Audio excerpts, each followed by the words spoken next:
So in the first part of this course, in the topic, we discussed the technique that cell biologists use to study cells. In this next part, we'll actually start talking about cells, and the material will get a little bit harder here as well.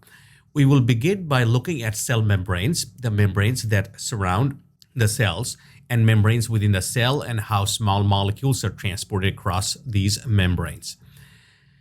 So these are the three different parts. We are going to talk about the lipid bilayer first, composition and structural organization. We're going to look at the membrane proteins, and then we are going to look at the movement of proteins in the membrane in the part 3.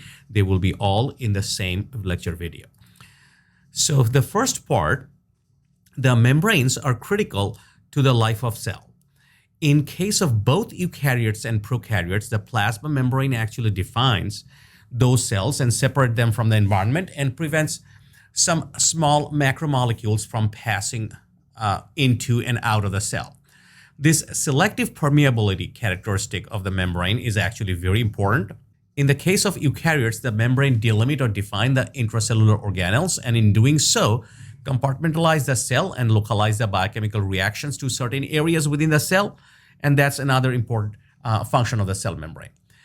Much of the functions of the cell membranes are carried out by proteins within the membrane. So membrane-bound proteins are involved in signal transduction. They're involved in energy transduction, and membranes are really important to the cell. They perform many other functions like ATP synthesis, structural anchors, and this is really an abbreviated list of all the different functions of the membrane, but it is a kind of a good overview of this. So here is a diagram of the basic structure of the membrane, and this should be familiar to you. That let's take a look at it again as an introduction into the membranes. So the membrane consists of film of lipids shown here. The thickness of this thin layer is usually in between 3 to 6 nanometer, depending upon the lipid composition in the particular area of the membrane. You can see that large proteins right here embedded into the membrane, and remember again that many of the functions carried out by the membranes are carried out by the membrane-associated proteins, which comes in all different shapes and sizes. Non-covalent interaction between the proteins and the lipids gives the membrane its strength. It is this core, this lipid bilayer, the hydrophobic core, that confers the selective permeability and properties of the biological membrane. And you can see that there are transmembrane proteins, there are peripheral proteins, and often there are carbohydrates attached to that, making them either glycoproteins, and sometimes the carbohydrates are directly attached to the lipids, which forms glycolipids. That is an overview of the cell membrane. So all lipids that make the plasma membrane are amphiphilic, which means that it has a polar hydrophobic head, and it does have an hydrophobic fatty acid tail. The arrangement of the lipid is important for the biophysical properties as well as for the membrane function. So there are these main 3 classes of lipids found in the biological membrane. These are phospholipids, sphingolipids, and sterols. And I want to take a few minutes to talk about each of these. Let's start with the phospholipid. They are named due to the phosphate group in their polar head region. In this example, this phosphatidylcholine, you can clearly see the phosphate head groups in the head region of this lipid. And you can see this very long hydrocarbon chains, and these are non-polar and hydrophobic. These are the tails. The shape of the tail depends upon the absence or presence of the double bonds. So the double bonds actually make a kink, K-I-N-K, kink into the tail, whereas without any double bonds, they are straight. So for example, if you take a fatty acid tail without the double bond, as shown at the bottom of the slide, this saturated fatty acid and this type of fatty acid are very straight. However, if the fatty acid have 1 or more double bonds in their molecular structure, these are unsaturated fatty acid, and these double bonds induce bends in the fatty acid tails and are really important for the physiology of the membrane and biophysical properties of the membrane, and we'll come to this later on. So here are some examples of the phospholipids. We already saw phosphatidylcholine. Here is phosphatidylethanolamine and phosphatidylserine. These are also very important phospholipids. They are abundant phospholipids in the biological membrane. I want you to notice that the phosphatidylethaноlamine and phosphatidylcholine are uncharged phospholipids. But the phosphatidylserine has a net negative charge. So there is a relevant to talk about that the symmetry in the biological membranes and the charge distribution as well. So you can see that in phosphatidylethaноlamine, you have a positive and negative, so they cancel each other. On the other hand, here you can see you have a positive and negative, they cancel each other. But here you have a net charge, only plus that neutralizes the minus, but you have an extra net charge. So this is actually negatively charged phosphatidylserine. So another very important class of phospholipid is the phosphatidylinositol, or the family of phosphatidylinositol lipids. This is a family of lipids whose members differ in their phosphorylation status. So you can have a phosphatidylinositol PI, which can be phosphorylated by the PI kinase to give you a PI4-phosphate or PIP. That's how popularly is known. This in turn can be phosphorylated by another kinase, which is a PIP kinase, to give to PIP2, which is also known as PI4-5 bisphosphate. So you can also have the PIP3, which is not shown in the diagram. The family of phospholipid is very abundant in the biological membrane, but I want to point out that they don't contribute to the structural architecture of the plasma membrane like the other phospholipids we just looked at. This family of phospholipid is involved in signal transduction. So the PIP2 is a signaling molecule, and when you talk about the signal transduction later in the course, we will revisit the phosphatidylinositol family and very abundant into the membrane. The second class of lipids right here are found in the biological membrane is a sphingolipid. They are all derivatives of sphingosine, which is shown as the kind of like a purple in the diagram right here. This is also a different shade of purple colored box represent the phosphate head group. And there are two examples of the sphingolipid. You have the sphingomyelin right here, or this, and glucose. This is a glucosyl cerebroside. So you can have two of them. So this sphingosine is right there, and it can be changed. It could be the glucosyl cerebroside. Any one of them can form that. So these are the two different ones, and these sphingolipids are abundant onto the nerve cells, and they are actually responsible to insulate the long axons, which actually form the myelin sheath around these long extension of the nerves or the neurons. So the third class of lipids in the membrane are the sterols.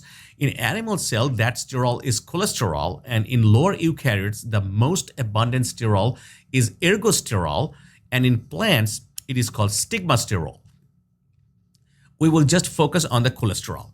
So as you can see that there is a molecule, this is the molecular structure of cholesterol. You will notice that all the lipids is in a polar head group. You can easily see it right here. You have it in a polar head group and a nonpolar hydrocarbon tail. But what distinguishes this sterol from the other lipid is the presence of this rigid planar steroid ring structure. This structure makes this lipid very flat and rigid in a particular region, and that contributes or influences the biophysical properties of the membrane. And we'll come back, we will do this again, that how the sterols actually influence the membrane architecture and structure. So why are lipids great macromolecules for building membranes? What is unique about this family of macromolecules for building membranes? It is because the lipids are amphiphilic. When amphiphilic lipids are surrounded by water or placed in aqueous environment, they spontaneously aggregate to form structure, and all these amphiphilic molecules do this, and these structures are characterized by the fact that their hydrophobic tails are within the center of these structures. You can see it in two different structures in the slide. One is a micelle, another is a bilayer. You can see that the hydrophobic tails of these lipids or the amphiphilic molecules are in the center of this structure. This particular molecular arrangement reduces the unfavorable interactions between the hydrophobic tails and the aqueous environment. This happens spontaneously, and this is why the lipids actually make good building blocks of cell membranes. It happens spontaneously and is energetically favorable. So these two kinds of structure that form amphiphilic molecules in aqueous environments are based on van der Waals interaction. You can see that the two-dimensional representation, the type of structure that are formed, predicted from the geometric consideration. So for a single tail amphiphilic molecule, due to the tapered shape of the van der Waals forces or van der Waals envelope surrounding the particular macromolecule. And a good example is soap because it has a single tail amphiphilic molecules. On the other hand, the two-tailed amphiphilic molecules, and most of the lipids are two-tailed amphiphilic molecules, are more likely to form the bilayer sheets, and this is due to the cylindrical or the bullet-shaped van der Waals envelope around these lipids. It is energetically favorable, so they make a great building blocks for membranes. So here is just one fun fact that what are these soap molecules? The soap molecules are actually amphipathic molecules as well. And so they do have a polar head group, and they have this fatty acid tails, which are the hydrophobic. So what happens that how the soaps actually remove lipids or grease, just as an idea, that when you actually take the soap, the hydrophobic part of the soap, which is the hydrophobic part, dissolve the lipid, and the water actually interacts with the polar head group and washes that lipid off. And that's the principle. That's how the soap molecules remove grease. So here in this picture, what we are seeing is a formation of pure phospholipid bilayer, and this can be actually studied in an experimental process in the laboratory. So you isolate some membrane that we have already seen that you can do the centrifugation process to isolate the membrane, and you treat it with the organic solvent. If you treat this membrane with the organic solvent, the proteins and oligosaccharides will form insoluble residues, and they will all be removed. So the phospholipids will be in the solution in the organic solvent. So what you do that you just allow the organic solvent to evaporate. This could be something like most commonly used is ether, which will actually evaporate. So now what you do that these dried material, which is the phospholipid, you put those in water. So when you disperse this phospholipid in water, instantly they will form a structure like this, which we call as a liposome, which is basically a double layer of phospholipid structure with a center aqueous core. On the other hand, you can do a very classic experiment with this as well, that if you actually take a beaker and put a kind of like a partition in between the two water bodies, and you have some tiny small holes in that separating portion. If you add the phospholipid in there, what happens, you add phospholipid to each side, they will actually form a phospholipid bilayer across that hole that has been shown here. So this is how spontaneously the lipid in the presence of water will form a lipid bilayer. And these are actually models by which the membrane can be studied. So the membranes are difficult to study for cell biologists because it is hard to maintain the membrane in the lab in the aqueous solution. These are the self-sealing lipid bilayers and have an inner aqueous compartment that we have seen. And these are several angstrom in diameter. They are easy to make and purify in the lab. So again, much of what we know about the membrane lipids has resulted from studying the liposomes, which are models for the biological membranes. Are there any biological monolayers? And you will probably encounter that question somewhere in like a microbiology, but we are not going into the detail. But in fact, there are a couple that I would like to share. There's a class of microorganism known as the thermophiles, and these are the member of the archaea domain.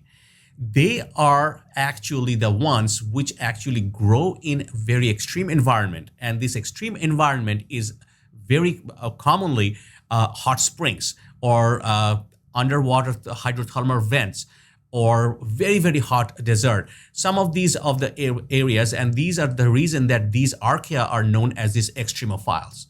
So imagine that these archaea are at a great risk for having their membranes destabilized by these high temperatures in those hot springs. What is interesting is that they have evolved to have a biological monolayer surrounding their and acting as a plasma membrane. So on the left, you have the biological bilayer right here. On the right, you can see that this is a membrane where the lipids are actually just one molecule, and it's a modified way where the one end of the these lipid molecules actually are hydrophilic. Another end of the lipid molecule is hydrophilic as well, and it's a closed structure. It is not a bilayer. This is a single molecule, single molecule, single molecule. Whereas in here, you can see the lipid bilayers, you will have the two molecules, one molecules on this side and other molecules on this side arranged in the lipid bilayer. So these actually almost look like lipid bilayers, but the fatty acid tails actually are joined covalently, and this makes their membrane very, very stable and in the high temperature environment. Another example of the biological monolayers are the LDL particles, which is the low density lipoprotein. In animals, the LDL particles are responsible for delivering cholesterol from the liver to other tissues of the body that you always measure when you take a blood test. The LDL particles are fairly large, complex particles, but they're surrounded by a biological layer of lipids, and the entire core is filled with the cholesterol. They're usually attached to a protein, which is known as an ApoB protein right here, which directs the movement of these particles into the cell for delivery of the cholesterol to the cells. So let's take a look at how this is actually formed. You can easily see that when these lipid droplets, just like the cholesterol, is formed from the endoplasmic reticular membrane, cholesterol or the triglyceride, they actually are within the membrane and part of the membrane will actually invaginate around that, and a structure will be formed around that lipid or triglyceride droplet, which is we called as a lens. So now this part will be pinched off. So you can easily see that this is a lipid droplet formed from the cytoplasmic leaflet of the endoplasmic reticulum. And this is a membrane monolayer that we actually are seeing. So the membrane monolayers, we can see them in the archaeal plasma membrane and also in some of the transportation of some of these low density lipoproteins or high density lipoproteins, or lipid droplets are being usually carried in a form where you actually find a single phospholipid monolayer. So there's another point that I want to make, that the lipid bilayers, before we move on to some of the biophysical properties of the membrane, all of these diagrams I have shown to you far look like the diagram on the left on the slide right here. So they are very neatly organized lipids with the straight tails, but in reality, you want to get an idea that this is what lipids look like. In fact, the diagram on the right of the slide is probably much more realistic. The tails are intertwined, the heads are shifting around a little at extremes of the bilayer, and these are the more accurate representation of the biological lipid layer. So in the 70s, it was discovered in that the lipids actually could move within the lipid bilayer. One way in which the lipid can move is known as the transverse diffusion or flip-flop. That is when a lipid in one leaflet can move into the opposite leaflet.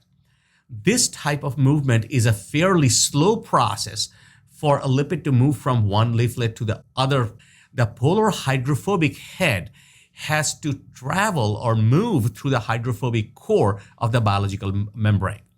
And this movement actually requires a significant amount of energy. It is not energetically favorable. The movement requires the assistance of some type of transport protein or an enzyme, and this is known as flippase. But in contrast to the flip-flop movement, there are other movements that happen quite frequently in the membrane. There is always lateral diffusion so that the lipids can easily move back and forth within the leaflet.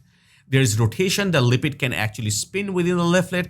There is flexion, so you can easily see These movement, rotation, right here, flexion, lateral diffusion. There is a tail simply crisscross back and forth because of all these movements of the lipid within the bilayers. The membranes are considered as fluids and usually have the biophysical properties of fluids. So let's talk about the fluidity and the biological membranes. All biological membranes have a characteristic transition temperature. A temperature below the transition temperature, the membrane is a semi-solid or gel-like consistency and is much thicker than when it is above the transition temperature. Below the transition temperature, the lipid tails are very straight and not moving very much. But when you raise the temperature to or above the transition temperature, those lipid tails will actually start move very rapidly, and the entire biophysical properties of the membrane changes to a fluid-like consistency. So that contributes to the transition temperature. What influences the transition temperature of these biological membranes? First, the transition temperature is directly proportional to the fatty acid chain length and the degree of saturation. Again, repeating, directly proportional to the fatty acid chain length and the degree of saturation. So the longer the fatty acid chains or more saturated the fatty acid chains is, the higher the transition temperature will be. So that's the take-home message from this slide. So why do long saturated fatty acid chains decrease the fluidity or increase the transition temperature? When you have a completely saturated fatty acid tails, they are long, your membrane look like this. The tails are actually very straight. They fit nicely together in the membrane, and non-covalent interaction between these lipids are very strong, and there are very little movement in the membrane. So it is a very stackable, organized structure. When the membrane in this kind of configuration is much harder to melt it, so the transition temperature is higher, so these membranes tend to be less fluid. That have double bonds induce bends in these lipids. We're going to take a look at that as well. Or if you introduce lipids that are somewhat shorter, the membrane is more unorganized and it is easier to melt and thus has a lower transition temperature. These membranes tend to be more fluid, so that's how the length of the fatty acid chains and the degree of saturation contributes to the transition temperature. So which property, saturation or length, contribute more fluidity or transition temperature to the membranes? To answer this question, we need to look at this data and generated from the experiments where the transition temperature of phosphatidylcholine was measured when it had different fatty acid tail lengths and different degree of saturation. So if you focus on the first part of this table, there are no double bonds. So the completely saturated fatty acids, they are 12 carbon, 14 carbon, or 16 carbon. So on the way up to 24 carbons. You will notice that the increase of the tail length in the absence of altering the saturation, the transition goes up from the beginning about 20 degrees. With every couple of carbons, it tends to go up at least 10 or 5 degrees as you add carbons. But as soon as you add one double bond, which is shown here with the phosphatidylcholine that has a C18 fatty acid, you dramatically drop the transition temperature. Compare the 18 carbon fatty acid tail that has no double bond, you are at 55 degrees transition temperature. You introduced one double bond and you drop the transition temperature down by 1. So you can see that adding one double bond dramatically reduces the transition temperature. Degree of saturation has more significant influence on transition temperature than the length of the fatty acid chain. So fluidity depends on the length of the fatty acid and the degree of saturation. The fluidity of the lipid bilayer is also involved or influenced by the sterol content of the membrane. So this is the orientation of the cholesterol in the phospholipid bilayer. The scale on the left is actually accurate so that you can see the size of the cholesterol as compared to the typical phospholipid. So the polar head group is in the hydrophilic region, but the ring structure or the hydrophobic tail of the cholesterol is found buried in the hydrophobic tails of the phospholipids. So this ring structure of the cholesterol really influences the fluidity of the biological membranes. The ring structure of the cholesterol is very stiff. So does it reduce the fluidity of the biological membrane? This can be controversial. Cholesterol in the membrane actually increase membrane fluidity of the biological membrane. Does cholesterol make membrane more fluid or less fluid? At physical temperature, cholesterol decreases the fluidity of the biological membrane, but below physiological temperature, which is normally around 37 degrees, cholesterol actually makes the membrane more fluid. The biochemistry of this is not relevant for this course, but the fact temperatures of cholesterol reduces the fluidity of the membrane is going to be an important part in a minute when we talk about the special membrane known as lipid rafts.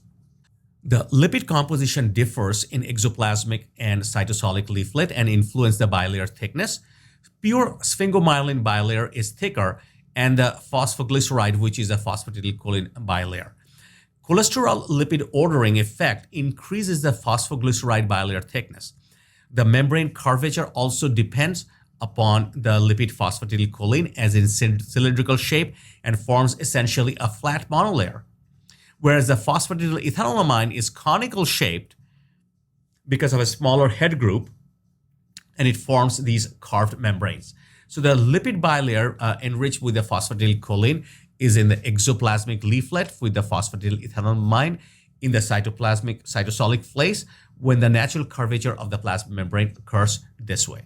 So the several proteins can actually carve the membrane as well by binding to the phosphate bilayer. Several proteins can carve the membrane as well by binding to the phospholipid bilayer surface, which is important in formation of transport vesicles that bud from the membrane. So in this picture, we are actually seeing that the membranes are actually extremely dynamic structure, and just as a continuation from the previous style, you can easily see that this is a budding HIV, and this is actually the transphase of the Golgi, and these biological membrane, how they are actually carving. And these are very dynamic structure, and we just saw in the previous slide that what is the reason that these structures are so dynamic. So here is a big question. Does cholesterol make the membrane more fluid or less fluid? Now, the ring structure of the cholesterol is very stiff. So does it reduce the fluidity of the biological membrane? And this could be controversial. Cholesterol in the membrane actually increases membrane fluidity of the biological membrane. Does cholesterol make membrane more fluid or less fluid at physiological temperature? At physiological temperature, cholesterol decreases the fluidity of the biological membrane, but below physiological temperature, which is normally around 37 degrees, cholesterol actually makes the membranes more fluid. The biochemistry is not relevant for the course, but the fact that the physiological temperature of the cholesterol reduces the fluidity of the membrane is going to be important in a minute when we talk about the special membrane known as the lipid rafts. So there is one more point that I want to make that about the lipid bilayer that we want to move onto the membrane-associated proteins. The point that I want to make that the biological membranes are symmetric to each other. These two leaflets are not identical to each other.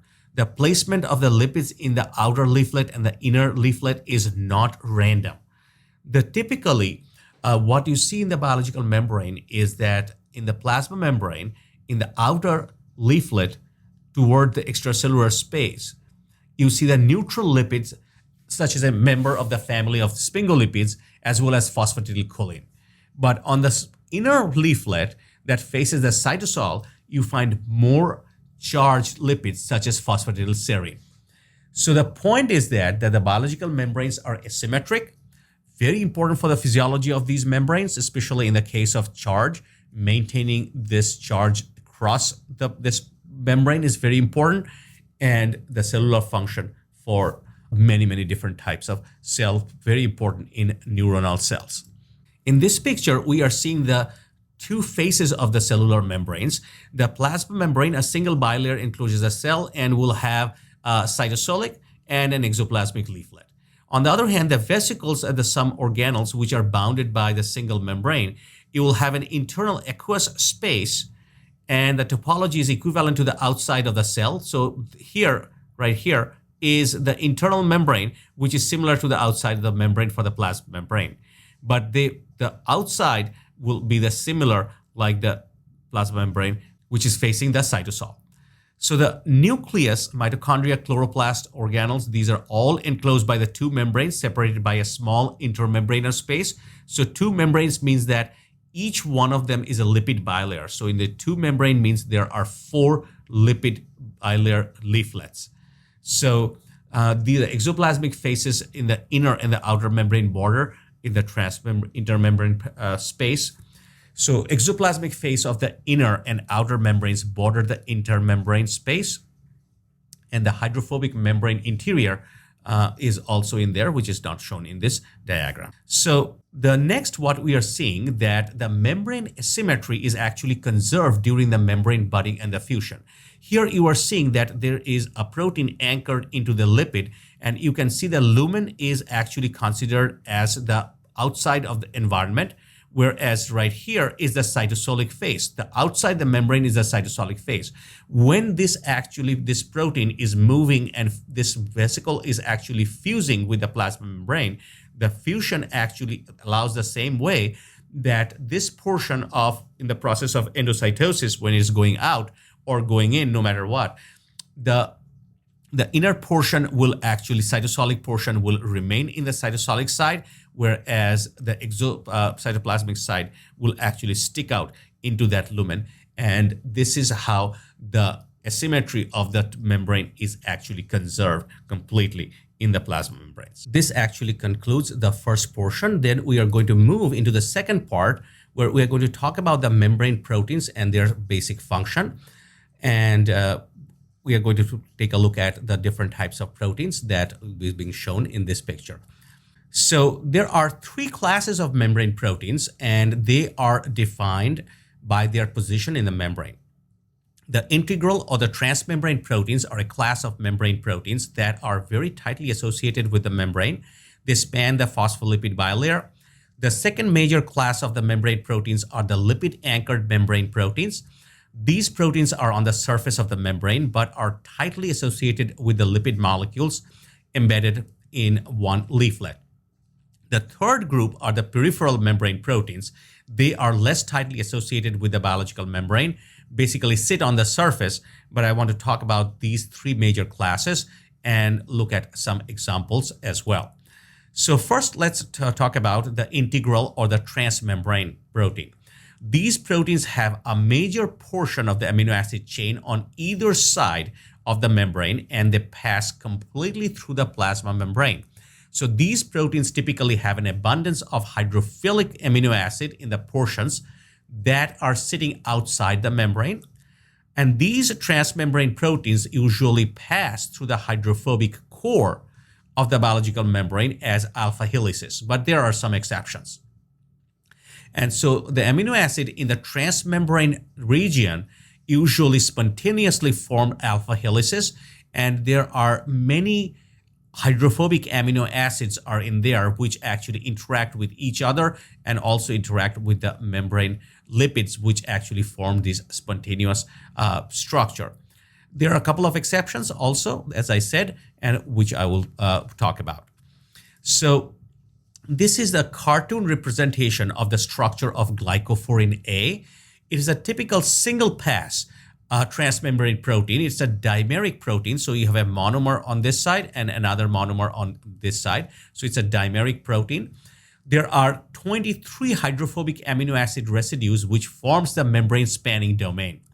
The hydrophobic side chains of the membrane spanning region is stabilized by the van der Waals interaction, and that's pretty much about it. Just an overview of just one example. So what's the function of this? This is actually present on the red blood cells for the MN and SS group of antigenic determination. It is highly glycosylated, but this information, the last part, is not needed. So here on the left side is an example of a transmembrane protein. This is a proton pump from the Halobacterium.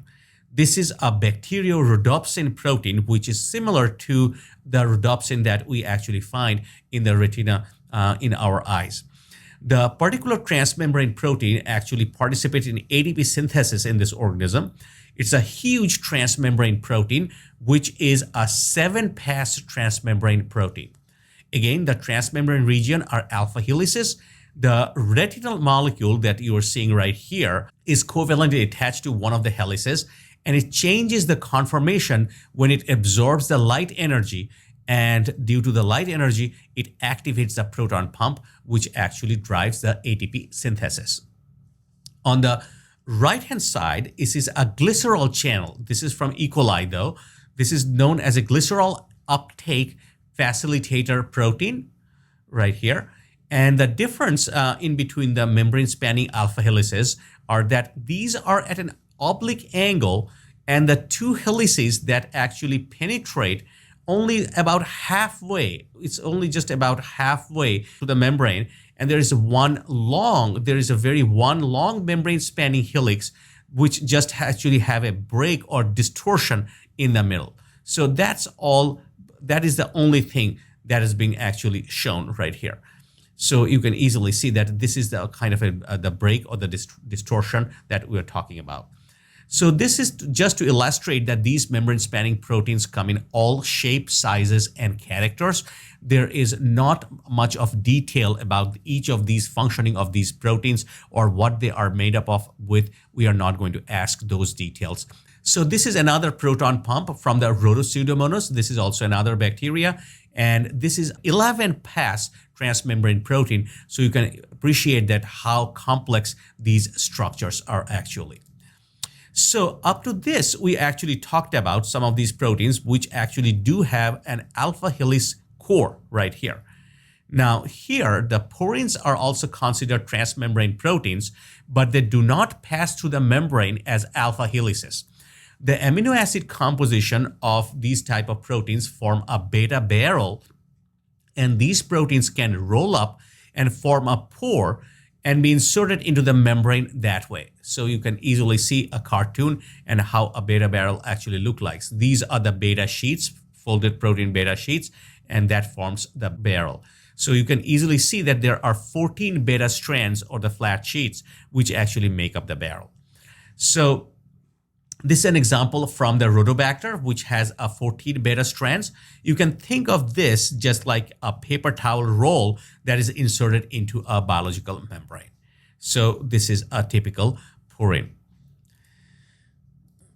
So here is also a ribbon diagram of a porin from E. coli composed of 16 beta strands, another just example. So here we are looking at an aquaporin is a water transporter, and it is a tetramer. It is 4 proteins come together to form that, but that is not the important part. The important part is that we are just actually trying to give you an overview of that how the experiments or the studies are done on these. So this protein was artificially crystallized with the presence of these phospholipids with the red head group and the fatty acid tails, which are sticking out outside the barrel.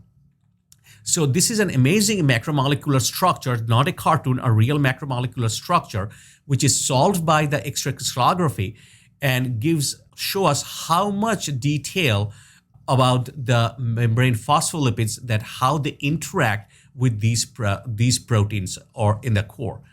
The reason that this is actually an amazing structure, because in a macromolecular structure, the proteins are very rigid and three-dimensional. But until and unless the lipid molecules are in a very stable form, you actually cannot build a molecular model in there.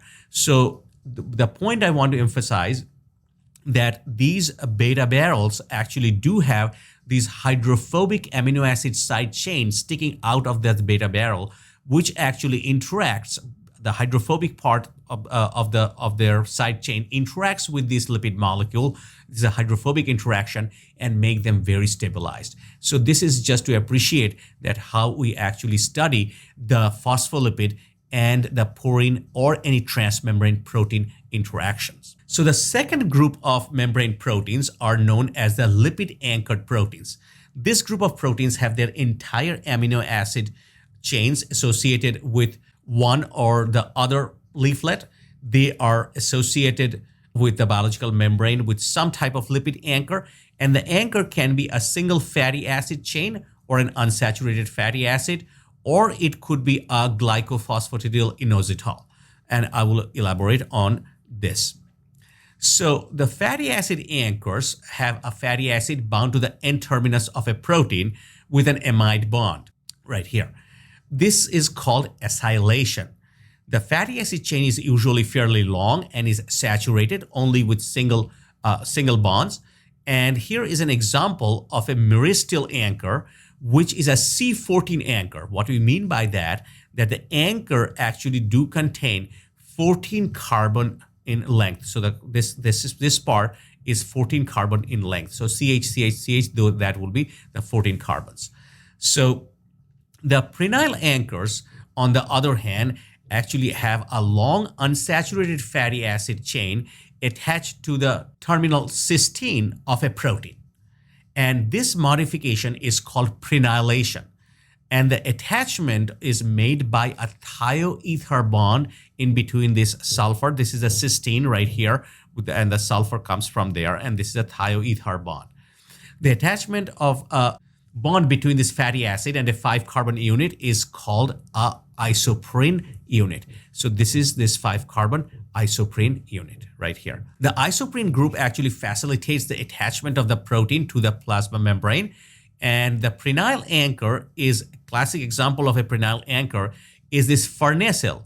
The farnesyl is a C15 anchor, means that the anchor has 15 carbon in the anchor. And this actually attaches the isoprene group connected to the C terminus of the target protein. So these are the two different types of anchors: fatty acid anchor by acylation and a prenyl anchors, which is called prenylation.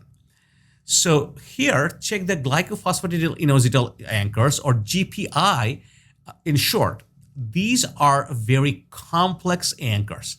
The glycolipid is usually attached to the protein through an amide bond, right here, through the amide bond, to a phosphatidyl ethanolamine bridge, right here. This is the phosphatidyl ethanolamine bridge, and to a number of core sugar or core polysaccharide. Here it's a tetra sugar. So you have a mannose, and a glucosamine. And then this core sugar is now attached to the phosphatidyl inositol. So this is a very complex, which is called a GPI anchor, or glycophosphatidyl inositol anchor. So this is another way that the anchored proteins are found. So the third major class of the membrane protein, in the peripheral membrane protein, they are less tightly associated with the membrane. What keeps them associated with the membrane are either protein-protein interactions or protein-lipid interactions. So here is a green peripheral protein that are associated with the membrane because of non-covalent interactions. Unlike the lipid anchor proteins in this example, the peripheral protein is associated with the transmembrane proteins within the biological membrane, or they can directly interact non-covalently with the head groups of the phospholipid of the plasma membrane. It is really easy to study the peripheral membrane proteins because they can be easily removed from the membrane surface. Because they are non-covalent interactions, you can alter the salt concentration or the pH of the media and thereby disrupt the interactions between the proteins and the membrane. So here is an example of a phospholipase A2. It's a peripheral protein, a very important class of molecules. These are responsible for the membrane turnover and recycling, and generate molecules required for the signal transduction as well. So here is an example of a phospholipase A2. Depending upon that where they actually are cleaving the head group, phosphate head group, they are considered as A1, A2, B, D, like those. So when docked to a lipid membrane, positively charged residues of the binding site bind to the negatively charged polar groups at the membrane surface. This binding triggers a small conformational change, opening up a hydrophobic channel, and a phospholipid actually moves into the channel. And the interaction of the phosphate head group with the calcium, which is present inside this channel right here, in this hydrophobic channel, in the active site, this orient the structure of the phospholipid in such a way that the ester bond right here is near the catalytic site. So what will happen that once this interaction goes on, the catalysis will actually cleave the phosphate group, and you will have the phosphate separate and the fatty acid tail will be recycled as well. So here is an example of another protein-bound structure, which is the human ABO blood group antigens. And the details are not needed. These are either glycolipids or glycoproteins found on the RBC and some other cell types.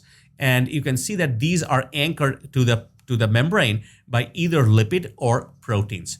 And the differences in between them, which is also not required in here, that the antigens actually vary in structure. Say the base is the O antigen, is this structure, and the presence of this, the addition of this acetyl galactosamine to the O antigen actually makes an A antigen. On the other hand, addition of this galactose actually make the B antigen. But if you want to study the integral transmembrane protein, that is a little more difficult. Usually you need to solubilize the biological membrane with some kind of detergent. The common detergent that usually purify the integral membrane proteins can be two types. The first is an ionic detergent like sodium dodecyl sulfate, commonly known as the SDS, and a sodium deoxycholate is also another one. So you can see that there's a charge group right here, there's a charge group right here.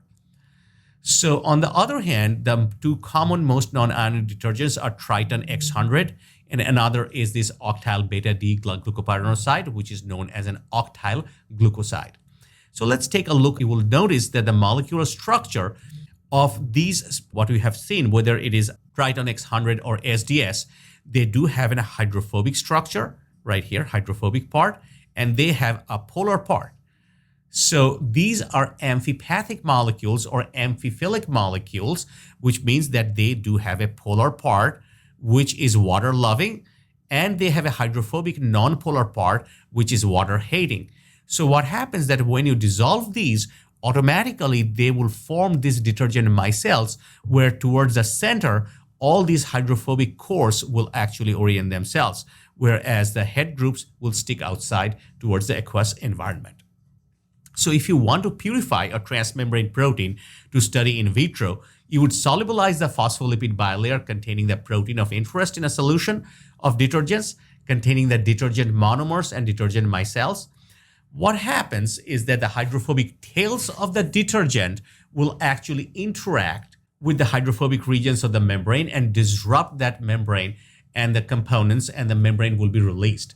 So the detergent monomers of the micelles will form a mixed three-dimensional structure with both the lipids and the transmembrane protein. And this makes the transmembrane protein water soluble and very easy to study in vitro. Now, what detergent will isolate what is the next question. So that question can be answered by defining the critical micelle concentration, or CMC, which is the detergent concentration at which micelles will actually form. So the CMC is a characteristic of each detergent and the function of hydrophobic and hydrophilic part structure. At a concentration higher than CMC, the detergent solubilize lipids and the integral membrane protein, forming mixed micelles containing detergents, proteins, and lipid molecules. But at concentration lower than the CMC, non-ionic detergents, say for example octyl glucoside Triton X100, will dissolve the membrane proteins without forming any micelles by coating the protein membrane spanning the regions. This is a key step in the purification and characterization of membrane-bound proteins. So this will conclude the part 2. So the first part of this topic, we talked about the lipid, movement of lipids in the biological membrane. In the second part, talked about the membrane proteins, and now how the proteins are associated with the membranes and how to isolate them. We talked about that. And in this part, we want to talk about the movement of the proteins in the membrane. So let's return to the basic structure of the membrane. For many years, the fluid mosaic model was accepted model of the biological membranes. What this model stated was that the membrane was very fluid and the proteins embedded in that membrane could move freely within the fluid. It was almost like these proteins were floating in the sea made up of lipids. But as you will see in a moment, it is a little bit more complicated than that. So here is an illustration of a very good experiment that showed how certain proteins could move freely within the membrane. So here's a mouse cell that has characteristic membrane proteins which are labeled with rhodamine, which is a fluorescent antibody to those specific proteins, and a human cell that has a characteristic of membrane proteins which you label with a fluorescent antibody, fluorescent antibody. Next, you fuse these two cells to form a heterokaryon. There are several ways to fuse a cell. You can incubate with polyethylene glycol or by electroporation. Sometimes you can use a Sendai virus. The resulting hybrid cell is tagged with two fluorophores. The rhodamine label specific to the mouse surface protein and the fluorescent label specific to the human membrane surface protein. So using a fluorescence microscope, you can monitor the fluorescence at a time 0, where you will see that most of the mouse membrane proteins are on one side of the hybrid cell, right here, one side of the hybrid cell, and most of the human membrane proteins are on the other side of the cell. But after a short time, less than 1 hour, you will see a mixing of these two fluorophores. This mixing of fluorophores suggests that for at least some of the surface membrane proteins, they are freely moving through the biological membranes. So that's a classic example of the study. So you can quantify this movement by a technique that the cell biologists use, and we discussed earlier in the first topic, that is the fluorescence recovery after photobleaching or FRAP. It's worth repeating this protocol. It is because it's an important technique in the cell biology. So if you take the membrane protein and label it with a fluorescent antibody or GFP tag it, you can focus your laser light onto one portion of the labeled membrane protein and photobleach these fluorescent molecules. Remember that photobleaching is a process by which the fluorescent molecules loses its ability to fluoresce when it's exposed to the excitation wavelength. And then you track the fluorescence in this area. Eventually, you will see fluorescence recovery in that area, which suggests that the proteins with the fluorescent tag on them are still freely moving into the area. These are what the data look like. You can measure the fluorescence in this area by the arbitrary fluorescence unit. And here is a fluorescence before the photobleaching, and you can see the photobleaching fluorescence drop dramatically, and then it is recovered. What you will notice that there is the same example we talked about when you talked about the techniques in the fluorescence doesn't completely recover, so that you actually get back only about 50% of the fluorescence. So only about 50% of these proteins are mobile, and the other 50% seem to be immobile. These suggest that cells has ways to prevent the mobility or movement of proteins, and that in fact the cells have devised some very clever ways by doing which we're going to talk right now. First of all, the cells can confine the proteins into the specific areas in the membrane. In the epithelial cell layers, the confinement is due to a structure known as the tight junction. So as you know, in the epithelial cell layers are cell layers covering the internal and external surface of your body. The epithelial cells usually line most of the ducts and vessels and form the glands in animals. The cells that make up the epithelial cells are polarized. They have distinct site and distinct domains. So in this diagram, you have a cross-section of an epithelial layer, and you can see the two polarized sides of the epithelium. There is an apical site, then you have a lateral side, and you have a basal side. Sometimes the sides are also called as a lateral membrane, and the bottom is also known as the basal membrane. Together, this actually make up the basolateral surface of the membrane. So the epithelial cells are polar, and they have an apical side and the basolateral side.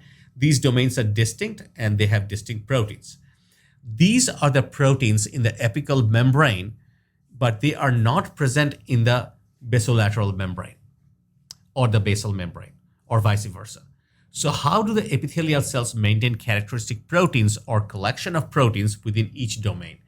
They do through the tight junctions. Each of these epithelial cells interact very tightly and with its neighbor cells, and the interaction is so strong that the proteins are moving laterally in the membrane but cannot cross the tight junctions. So far, the example of protein A, which is the apical membrane, the protein A can move freely within the apical membrane but cannot move into the basal layer membrane because it is blocked by tight junctions. Protein B can move freely within the basal lateral membrane, but it cannot cross into the apical membrane because of its tight junction. Later on in the course, we talked about the cell-to-cell interaction, and we will look more closely at the structure of the tight junctions. So here is a transmission EM of a tight junction. So this is a very dark electron-rich region in the tight junction between the two epithelial cells. You can see that right here. So another way in which the cells can confine proteins into the membrane is through lipid rafts. So lipid rafts are small region of membranes. They can be in the plasma membrane or they can be in the membranes of the organelles as well. They are rich in sphingolipids, which are long and usually saturated fatty acid tails, and they are also rich in cholesterol. Remember that I told you the physiological temperature reduces the fluidity of the membranes. So the planar ring structure of the cholesterol molecule makes the membrane very rigid in that area. Right here, these are the cholesterol molecules. So all these are the cholesterol, very, very rigid, this area. And it reduces the membrane fluidity. So there are patches of these sphingolipid-rich, cholesterol-rich membrane in eukaryotic cell, and these patches are known as the lipid rafts. And what is interesting in that the certain proteins have very high affinity for these lipid raft region. For example, the GPI-anchored proteins have high affinity for lipid rafts. So GPI-anchored proteins will enter the lipid rafts, and they can usually move around in the raft, but they don't freely move between the rafts and the non-raft membranes. This is another way the cells can actually confine proteins to a specific domain within the cell. Not only the cells can confine proteins to certain domains, but they can also completely immobilize proteins into the membranes. There are a few of the ways the cells can do it. One way is the self-assembly of proteins. There are some cells where the proteins which aggregate with each other end up forming a large protein complex that for all intents and purposes are immobilized just due to their size. So that this is one of the ways that protein can completely immobilized in the membrane by self-assembly. Another way that it can actually do is that extracellular macromolecules in the extracellular space, and they will completely inhibit the mobility of these proteins. Likewise, the membrane can interact with the macromolecules in the intracellular space in the cytosol. That can completely inhibit the mobility of the proteins. And there are proteins which can interact with the proteins on neighboring cell, and that can completely stop their mobility. In fact, in tight junctions between the two epithelial cells, there are very strong protein-protein interactions that look very similar to this. So the last part that we are going to see is that this is actually a real scenario, that how the multimeric proteins can self-assemble, that we just saw in the cartoon in the last picture. That you can see that these are some of the different proteins, like a T cell receptor for antigen. And these are composed, the T cell receptor is composed of these 4 individual proteins. And what happens that in the membrane, these are all with their electrostatic interaction, they attract each other with their charges. See that these are plus charge. This is a TCR alpha beta, whereas the others are negatively charged. And this attraction bring all of them together to form a fully assembled T cell receptor. This is what the technique that we actually talked about, assemble into large aggregates. This is a classic example of that. And that will be the first part of the module 1.2, which will be the biological membrane structure function.